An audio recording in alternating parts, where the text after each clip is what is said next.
नमस्कार साथियों, मेरा नाम है सुमित गोपा और आप देख रहे हैं मरुस्थल क्रांति चैनल फेसबुक और यूट्यूब पर। मेरे पीछे ये आप देख रहे हो हल्दी घाटी बोर्ड लगा हुआ है। ये जो जगह है ये हल्दी घाटी क्षेत्र यहाँ से प्रारंभ होता है। जस्ट मेरे पीछे की साइड आप देखो तो हल्दी घाटी के बीच में दो तरफ की घाटियों के बीच में रोड आ रही है और यहाँ पर पूरा विवरण आपको लिखा हुआ मिलेगा कि हल्दी घाटी युद्ध के बारे में भी क्या से किसके साथ और कैसे युद्ध लड़ा गया ऊपर की तरफ लिखा हुआ है। इस मिट्टी से तिलक करो, यह धरती है बलिदान की। तो इस मिट्टी से तिलक करके अपन यात्राओं की आगे प्रारंभ करते हैं और हल्दी घाटी के पूरे दृश्य को मैं आपको मेरे चैनल के माध्यम से दिखाऊंगा। आप वीडियो को लाइक, शेयर और कमेंट जरूर करें। बहुत बहुत धन्यवाद। बहुत ही खूबसूरत नज़ारा है, चारों तरफ हरियाली हरियाली। ये हल्दी घाटी का दृश्य है आपके सामने।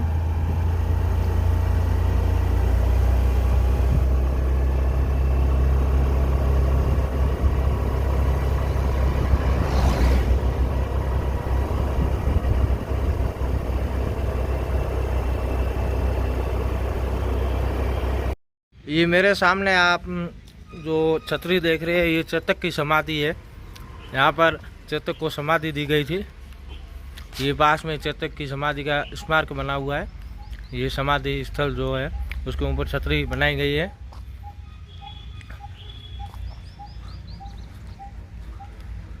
चेतक की समाधि दिखाऊंगा कि रक्त तलाई, जिसे बोलचाल की भाषा में खून की तलाई भी कहते हैं, बनास नदी के दूसरे किनारे की ओर एक विस्तृत मैदान है जहां 18 जून 1576 ईस्वी को महाराणा प्रताप एवं मुगलों की सेनाओं के बीच घमासान युद्ध हुआ था। इस युद्ध का नेतृत्व महाराणा प्रताप चेतक पर एवं मानसिंह हाथी पर सवार होकर कर रहे थे। यह युद्ध इतना भीषण था कि दोनों सेनाओं के सैकड़ों योद्धा वीरगति को प्राप्त हुए एवं उनके घावों से रहे वही रक्त ने एक ताल का रूप ले लिया था, जिसके आधार पर इस स्थान को रक्त तलाई कहा जाता है। इस स्मारक को भारत सरकार द्वारा राष्ट्रीय महत्व का केंद्रीय संरक्षित स्थान घोषित किया गया। तो यहाँ से अपनी यात्रा शुरू करेंगे हल्दी घाटी की ओर।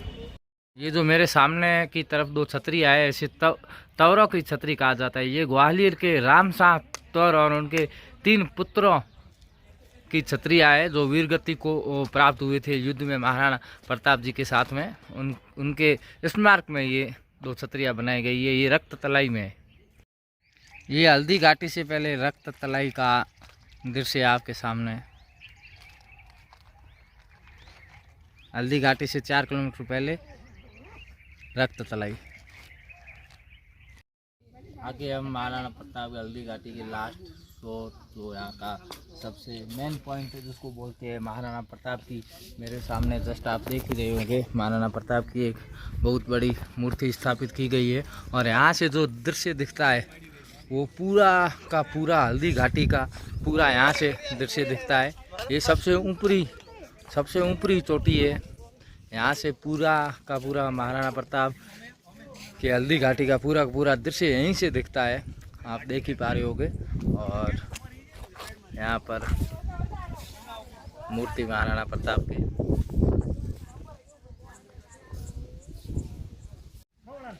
माया तारो वो पूती कते वो एक लिंग दीवानी कते वो महाराणा प्रताप कते हादी घाटी में समल लयो हादी घाटी में समल लयो वो चेतक रो असवारी कते माया तारो वो पूती कटे वो एक लिंग दीवानी कटे वो महाराणा प्रताप कटे वो महाराणा प्रताप कटे। ये प्रिंस भाई है हमारे साथ में, 7 समुद्र पार से आए हैं। महाराणा प्रताप के बहुत बड़े भक्त है। जय महाराणा प्रताप के बहुत बड़े भक्त है। आपसे मिलकर बहुत अच्छा लगा हमें। और आप ये मेरे सामने आप देख रहे हो संग्रहालय महाराणा प्रताप संग्रहालय। इसके अंदर जाएंगे और अंदर की पूरे महाराणा प्रताप से जुड़ी महाराणा प्रताप से जुड़े सारे संग्रहालयों को देखेंगे और क्या क्या चीज़ अंदर रखी हुई है वो भी पूरी जानकारी आप तक पहुंचाएंगे।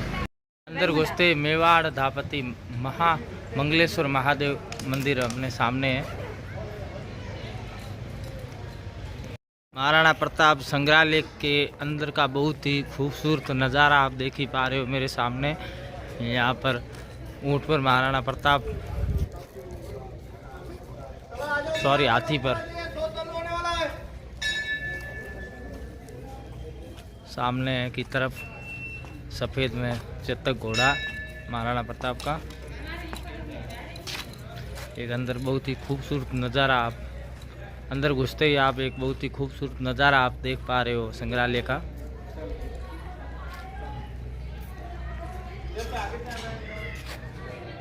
ये जस्ट सामने की तरफ चेतक घोड़ा। अंदर अभी हमारे यहाँ पर महाराणा प्रताप संग्रहालय का शो होता है आधे घंटे का, जिसमें महाराणा प्रताप की जीवनी के आधार पर पूरी फिल्म बनाई हुई है आधे घंटे की, वो देखेंगे। उसके बाद में आगे संग्रहालय का भ्रमण करेंगे। वित्त मंत्री भामाशाह ने अपनी सारी सुख सुविधा को छोड़कर अपने राजा को स्वयं का धन 25 लाख रुपए व राजकोष में 20,000 अशर्फियां देश के लिए अर्पित की, जिससे महाराणा प्रताप ने 12 वर्षों तक अपनी सेना को संगठित किया, सैन्य शक्ति को बढ़ाया और मेवाड़ मातृभूमि को आजाद करवाया। यह प्राचीन नाम मच्छिंद्रगढ़ है। इस किले का निर्माण महाराणा कुंभा ने करवाया था। इस किले की दीवार 36 किलोमीटर तक फैली हुई है। इस दीवार का नाम ग्रेट वॉल ऑफ चाइना के बाद द्वितीय पायदान पर दर्ज है। इसी किले के अंदर महाराणा प्रताप का बचपन बीता था। इस किले की तलहटियों में महाराणा प्रताप ने अपने गुरु से शिक्षा प्राप्त की थी। ये किला 12 वर्ग किलोमीटर में फैला हुआ है।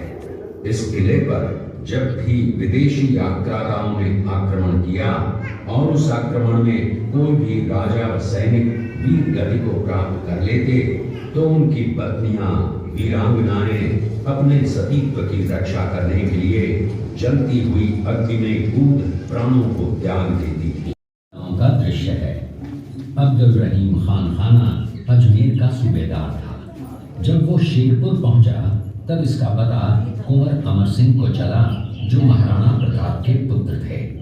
अमर सिंह ने शेरपुर छावनी पर अचानक आक्रमण कर दिया। उस आक्रमण मेवाड़ की एक ऐसी मां थी जिसने अपने पुत्र का बलिदान देकर राजवंश की रक्षा की थी। उस मां का नाम पन्नाधाय था। पन्नाधाय जाति से गुर्जर थी। वो एक राजकुमार की धाई मां थी।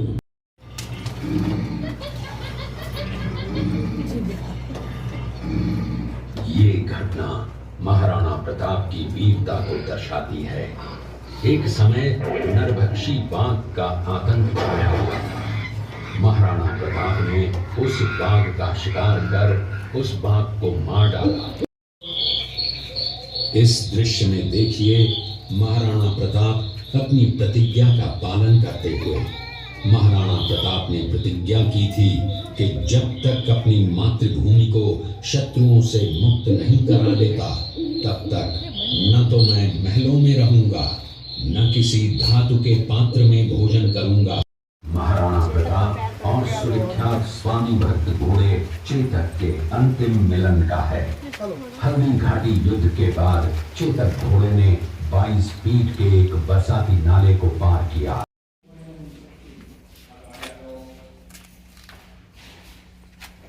वीर भील, राणा पूंजा, पुरोहित जगन्नाथ, कल्याण परिहार, मान सिंह, ताराचंद, प्रधान भामाशाह, राणा चुंडावत, पठान हकीम खान सूरी, भीम सिंह जोड़िया, महावीर झाला बिंदा, रामदास राठौड़, मान सिंह पाली, जगन्नाथ, पुरोहित गोपीनाथ। ये गुलाब जल तैयार करते हैं साल में एक बार, चैत्र महीने में, मार्च और अप्रैल के महीने में। सैंपल टेस्ट है, सैंपल बताएंगे आपको। संग्रहालय के अंदर अलग अलग झांकियाँ बनी हुई है। ये एक लोहार, गाड़िया लोहारों की झांकी है। इसमें आप देख ही रहे होंगे कि लोहार किस तरह से अपने बर्तन बनाते थे, हथियार बनाते थे वो। और उसके बाद में आप इधर ये सफ़ेरे की झांपी देख रहे हो, ये सांप को नचाना, अलग अलग झांकियाँ हैं पूरे म्यूजियम के अंदर।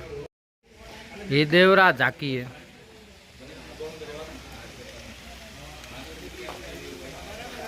राउट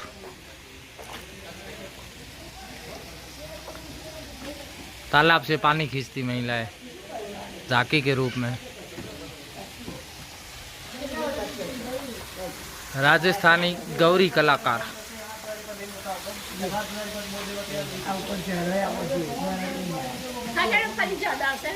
ये भगवान शिव की झांकी, नीचे से झरना बहता हुआ पानी।